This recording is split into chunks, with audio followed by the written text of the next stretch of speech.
Yeah, Sharon, residents are starting to make their way back into their homes and neighborhoods. You can see some of them right behind me digging through the rubble. Some of the homes in this neighborhood are still standing, but I have to tell you, many of them are not. Now, we did speak to one woman today who saw her home for the very first time since the tornado plowed through this neighborhood. The home itself is a total loss, but that woman that we spoke to is fortunate to have made it out alive. I've lost everything. 83-year-old Dee Noblock's home has been reduced to rubble. The upstairs caves into the basement. Her car is destroyed. I feel terrible. Everything I've had for 83 years is gone.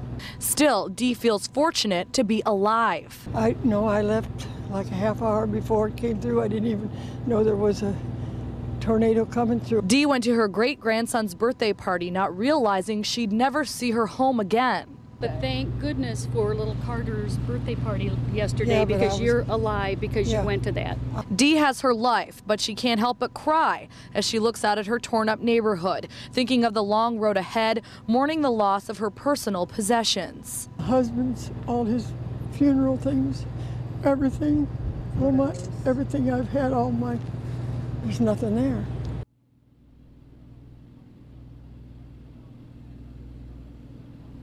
Also lost in the storm, Dee's medications. She tells us that she has congestive heart failure and she took her last pill yesterday right after the tornado hit town.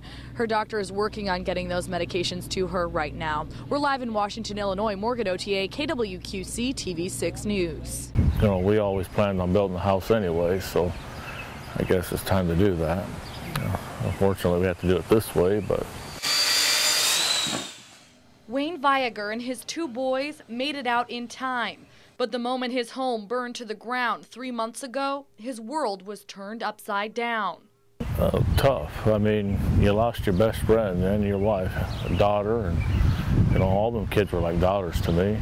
A sleepover turned tragedy.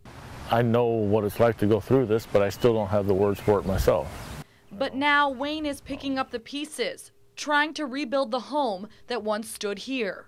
Putting footings in, putting the basement in. We got a floor on it the other night. Just taking things a little bit at a time.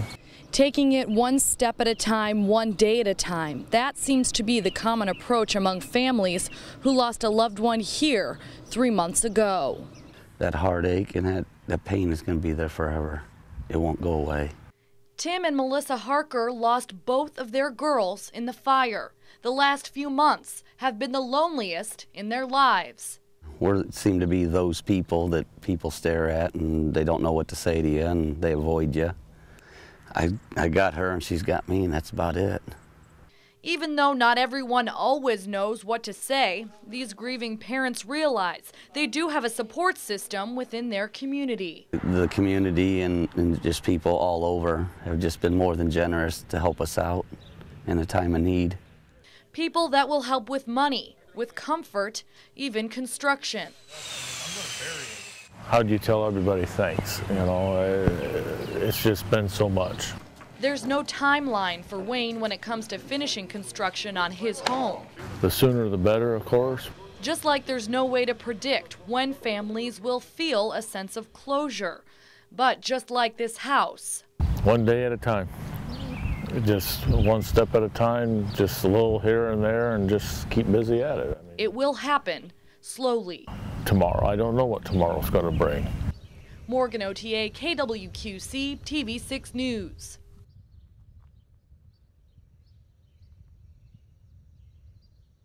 If there's any doubt, you're throwing it out. It's just not worth the risk. If it requires refrigeration, there's a good chance that employees at this Moline Hy-Vee tossed it in the trash. Any of your meats, your milks, your dairy products, even some of your frozen food items, as they thaw, a lot of that stuff like your ice cream and stuff. A lot of food safety training is required of Hy-Vee employees. When the store went dark on Monday afternoon and stayed that way for several hours, employees knew they'd soon have to clear the shelves. And basically, once something gets in the danger zone at 40 degrees or higher, up to 135, we have a 3-hour window to either get it back down the temp or up the temp. But without power, there was no way to keep food stored at a safe temperature. Here in the dairy aisle, most of the shelves are empty. The same goes for frozen foods, for produce. The store isn't giving customers the option to buy anything that could perish. Fresh food is being stored in refrigerated trucks in the Hy-Vee parking lot. As soon as the power comes back on, the store will be stocked. We're deep cleaning all the cases, so everything's being re-sanitized and cleaned so that when we do get power back up, we can refill the shelves right away and get right back into business. Dry goods may be the only thing customers can check off the grocery list right now, but Hy-Vee staff says that's okay. The priority is keeping everyone safe. They can feel confident when they do come back that we won't have any bad products on the shelf. In Moline, Morgan Ottier, KWQC, TV6 News. Early on, when she first disappeared, there was a note left that she was running away and she didn't want to come home. Hearts were heavy then, but now a community made up of nearly 2,000 people is reliving a nightmare. Finding out the note left by Cheyenne may not have ever been written by Cheyenne. They had it analyzed and they couldn't say 100% that it was hers. Incredibly hard for community members to drive past this house now, not because there are investigators and FBI everywhere searching, but because this entire time they all thought that Cheyenne was a runaway. In reality, police saying she was buried right in her own backyard. We all clung on as a community to hope. Someone said they saw her out there, but she had changed the color of her hair, and then somebody saw her on Jackson Street, and we're all excited. I mean, this has been a long time for us. Community members who knew Cheyenne personally have been hoping to find out what happened to her for nearly 2 years. But this is not the closure anybody wanted. From tears to bitter outrage. While the past couple of days have brought forth some answers, questions still linger. Why? That'd be number one, and most important. That's all we want to know. Why would you do this? This was a nice girl. An autopsy still needs to be done, but investigators say they're sure Cheyenne was strangled by family and left in the woods behind her home. You always think, well, this can't happen in a little town like this. You think of it in a bigger city, but it can happen anywhere. We know that now. So even as more information continues to reveal itself, the community doesn't hesitate to grieve for Cheyenne Kirscher. In East Dubuque, Illinois, Morgan Ottier, KWQC, TV6 News.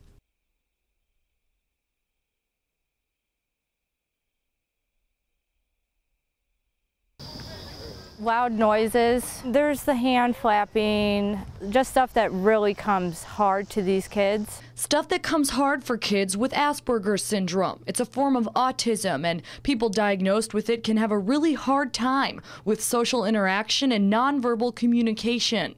Football can be very challenging for the kids with autism because it requires a lot of, fine motor skills, attention. Kristen's son Carson plays on the West Future Falcons football team. He's number 38.